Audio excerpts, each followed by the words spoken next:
Allora Giorgio, iniziamo adesso questa intervista. Tu mi hai detto che Adoniesis ti sta facendo ricordare eventi, fatti e particolari della vita del Signore, in particolare dei suoi miracoli che tu volevi raccontare, volevi approfondire. Quindi l'incipit di questa intervista nasce così. Io ho messo in scaletta cronologica Prego, sono questi principali Cercherò di miracoli. raccontare degli inediti, certo, Certo. però devo mescolarli con le cose Certo. ufficiali. Allora, io mi sono preparato anche i passi del Vangelo, ovviamente Certo, vengono, non so certo. se è il caso che li leggiamo. No, leggili, accennali. Beh, aiuta alla comprensione, assolutamente. Allora, partiamo da quello che è ritenuto da tutti, perché questo viene riportato nei Vangeli canonici, il primo miracolo pubblico di Gesù, che è la trasformazione dell'acqua in vino nelle cosiddette nozze di Cana. Ecco, in questo episodio lo riassumo senza che leggo tutto il passo del Vangelo. A un certo punto interviene la Madonna perché il vino era finito a questa festa e chiede al figlio di intervenire.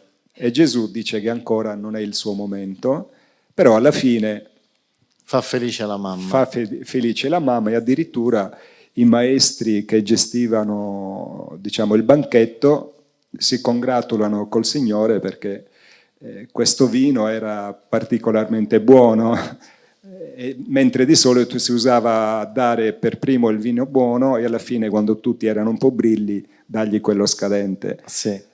Ecco, su questo Giorgio c'è un'anomalia. Perché la Madonna interviene e chiede a Gesù? Quindi non erano delle nozze qualsiasi, Gesù era un invitato tra gli invitati. Ci sono dei motivi particolari che spingono la Madonna e Gesù a queste loro azioni. Prego il racconto. Guarda che poi mi danno dell'eretico, Vabbè, ma l'eretico è quello che sceglie, che è libero di pensiero. Allora, Gesù intanto è con la sua donna, si chiama Maria Maddalena, che ama da morire. Diciamo che fanno una festa, le nozze, e invitano i loro migliori amici. Gesù aveva gli apostoli e i discepoli, anche se non era ancora molto pubblico, però già iniziava. Tra questi c'era anche Giovanni Battista. Credo che era amico di Gesù. Era il cugino, quindi erano più che amici. E ci va. Lui, Gesù, per natura era astemio. Quindi la risposta alla mamma è molto logica. Non è venuto il mio momento. Si riferiva all'ultima cena. Era l'unico momento della sua vita che Gesù ha bevuto il vino.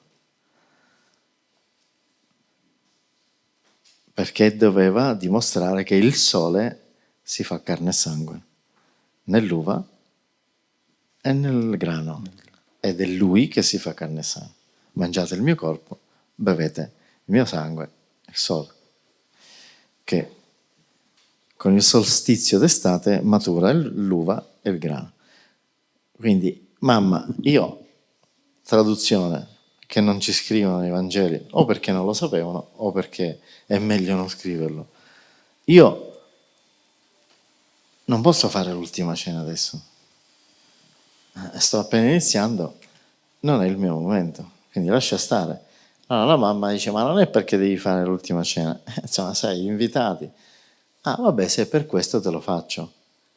Quindi non è stato un equivoco, è stato un messaggio ben preciso, che Gesù gli spiega che il suo momento nel quale berrà il vino è quando fa l'ultima cena e consacra la Santa Comunione. Lì lo beve lui, proprio lo beve, mica si ubriaca, lo beve. Ma mai Gesù ha bevuto vino, quindi lui tollerava chi lo beveva, ma lui era astemio, era contro l'alcol, invece era carnivoro. I vegetariani se la devono assuppare, Gesù era carnivoro, punto. Invece non era astemio, non beveva nessun tipo di alcol. Anche il Battista era astemio, se sì. non erro. E quindi fa felice la mamma per gli ospiti che dovevano essere lì. Però la maggior parte degli ospiti, anzi il 100%, erano amici dell'una e dell'altra parte. Questa è la ragione perché ha detto così. Quindi lui anticipava il suo sacrificio con No, quella frase. e diceva: se tu mi fai bere il vino, io devo fare l'ultima cena. Ma sei appena iniziato. E da lì capisci che la Santa Madre sapeva tutta la missione di Cristo, era cosciente.